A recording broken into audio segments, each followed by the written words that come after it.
ইরানের সঙ্গে যুক্তরাষ্ট্র ও ইসরায়েলের যুদ্ধের প্রভাবে দেশের জরুরি জ্বালানি চাহিদা পূরণের জন্য সরাসরি ক্রয় পদ্ধতিতে কাজাখস্তান থেকে 1 লাখ টন পরিশোধিত ডিজেল এবং সিঙ্গাপুর থেকে 2 কার্গো তরলীকৃত প্রাকৃতিক গ্যাস আমদানি করতে যাচ্ছে সরকার।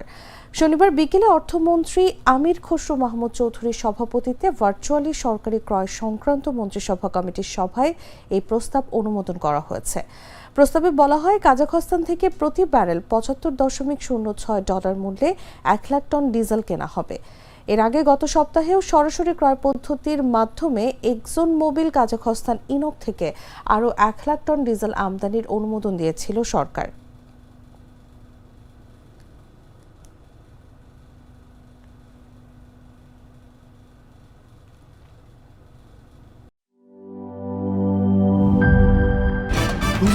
ভয় পাস না, এটা কসমিক ডোর। শব্দের আরেক নাম কসমিক ডোর। এর ওয়াল থিকনেস ও রিপ থিকনেস বেশি থাকায় এটাকে 50 বছরেরও বেশি। কসমিক ডোর, নিশ্চিন্তে 50 বছর।